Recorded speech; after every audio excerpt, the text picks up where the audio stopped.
Pada pagi hari ini dalam surat Al-Qalam ayat yang keempat, wa innaka la'ala khuluqin 'adzim, kata Allah kepada Nabi kita, dan terhadap dirimu itu ada akhlak yang amat agung.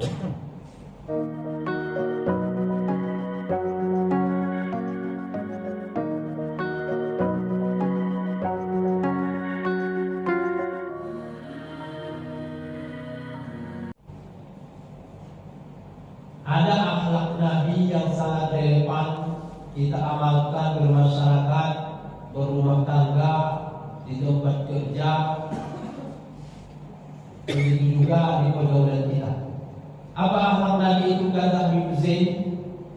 Ada ulama kita yang kita banggakan, namanya Habib Zain bin Ibrahim bin Smith, lahir 1936 di Jakarta.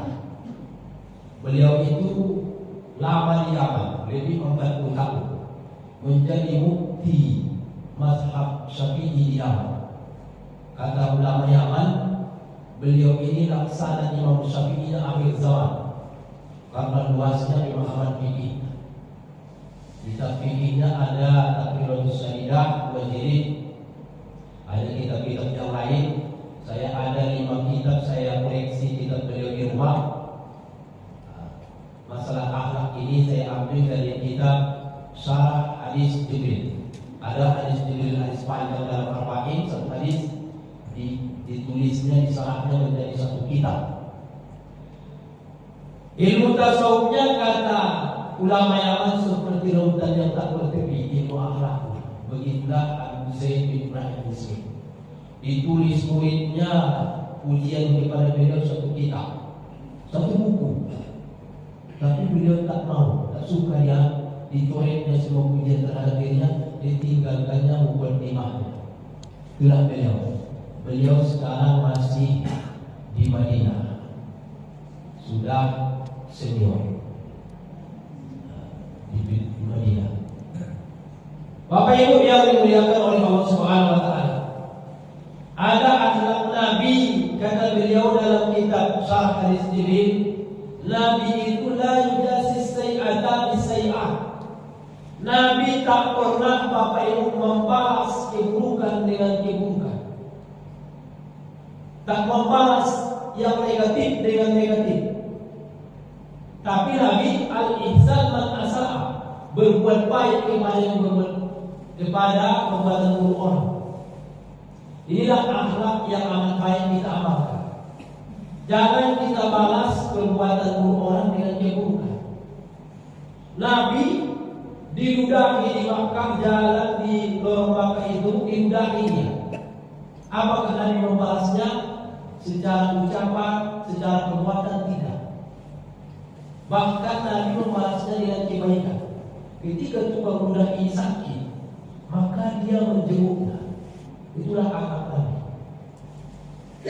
Nabi ketika ruku di dekat Ka'bah, Pak, diletakkan kotoran unta di punggung Nabi. Kita jangan kotoran unta diludahi orang, kita jalan, Pak, pasti kita ambil masuk, atau kita tumbuk dia, kita tampar dia. Kalau Nabi tidak, itulah anak Nabi. Kalau terhadap dirinya, Nabi itu tak akan membalas keburukan orang dengan keburukan. Pergi Nabi ke Taif, menjelang ke Taif, Nabi dilempari dengan batu, disambut dengan batu. Budal mulut Nabi. Datang ke malaikat ingin membalas, malaikat sendiri ingin membalas. Berarti akhlak Nabi itu biasa. Malaikat ini ingin membalas perbuatan orang Taif, Nabi tak membolehkan. Nabi mendoakan orang Taif. Di Madinah Nabi disihir Labid bin Aqsam, disihir dengan 11 simpul, ditanam di bawah sumur. Maka datang malaikat Jibril, Nabi itu terjaga, walaupun disihir orang Yahudi, Nabi terjaga. Itulah sebagian ulama tafsir mengatakan asbab nuzul turun surat Al-Falaq dengan An-Nas. Disihir, diambil oleh Ali bin Abi Thalib, sihirnya ke dasar sumur. Kata Ali bin Abi Thalib, kita jemput Labid bin Aqsam, kita panju, kata Ali bin Abi Thalib. Nabi tak membolehkan. Datang orang Badui ke Masjid Nabawi. Orang Badui ini bawa kecil di masjid. Marah Umar bin Khattab, tapi Nabi melarang. Inilah akhlak Nabi yang agung. Bapak Ibu yang dimuliakan oleh Allah Subhanahu wa taala, ini mesti kita amalkan baik dalam rumah tangga, dalam bermasyarakat, begitu juga di mana-mana. Akhlak Nabi ini. Kalau kebaikan orang dibahas dengan kebaikan biasa, tapi kalau keburukan orang dibahas dengan kebaikan,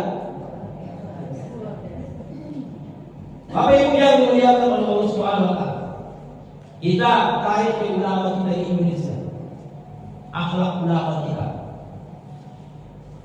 Cerita kawan saya Bapak Ibu, dia bekerja listrik di Kalimantan di Banjar. Disitulah dia nampak bahwa kota itu betul-betul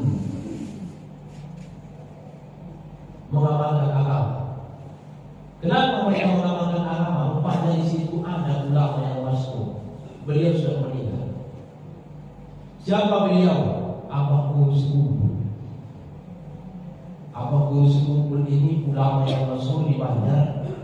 Murid-muridnya ini Pak, kalau malam hari raya mereka mampu beramal ibadah mulai maghrib sampai subuh.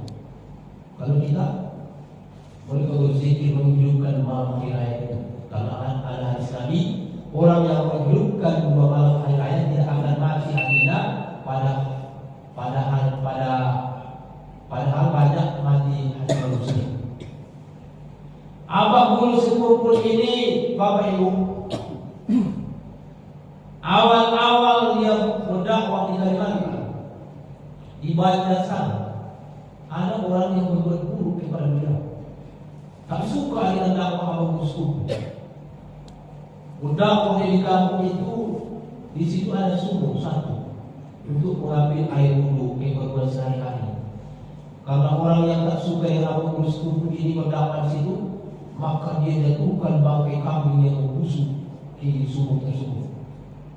Dijatuhkannya bangkai kambing di sumur itu. Datanglah Abah Gurus Kumpul mengambil air. Angkat air ini ke atas, air sudah membusuk, tak bisa dipakai lagi. Apakah Abah Gurus Kumpul kesal? Tidak. Apakah dia melanggar orang ini? Tidak. Apakah dia mendoakan supaya orang ini dapat karma? Tidak. Apakah dia ingin membahas orang ini? Tidak. Dipikirkannya, apa bahasan yang cocok untuk orang yang menjatuhkan bangkai kambing ini? Ditengoknya ini bangkai kambing, maka terpikirlah dia, mesti pakai kambing juga bahasa. Pergilah dari pasar, dibeli daging kambing, disuruh istri memasak. Sedang dimasak istri, dibawalah satu lantaran ke orang yang menjatuhkan bangkai kambing, karena tahu dia siapa orang. Dibawanya, jadi ada sedikit beli kambing yang memasak istri. Belum ada ucapan yang lain, sudah menangis orang ini, minta ampun, minta maaf kepada Abah Gurus Kumpul, karena akhlaknya akhlak Nabi. Keburukan orang ini dibalas dengan kebaikan. Itu akhlak yang amat luar biasa yang diamalkan oleh Nabi. Ulama-ulama mazhab ini juga yang diamalkan mereka. Buya Hamka ini juga yang diamalkan. Akhlak Nabi. Berkumpul orang kaya dibalasnya dengan kebaikan. Bapak Ibu yang dimuliakan oleh Allah Subhanahu wa taala, kita tarik ke rumah tangga kita dulu. Di dalam rumah tangga, kalau Anda perbuatan atau kelakuan yang sifatnya negatif, contoh, seorang suami marah kepada istri. Kalau dibalas dengan marah, apa yang terjadi kira-kira? Suami marah, istri marah. Negatif, bertambah marah. Semakin berjadi-jadi. Hari ini marah suami, dibalas dengan marah istri. Bisa jadi 2 hari ke depan marah lagi istri, dibalas oleh suami. Maka begitu teruslah marah sehingga marah. Padahal kata Nabi lah belum, jangan marah.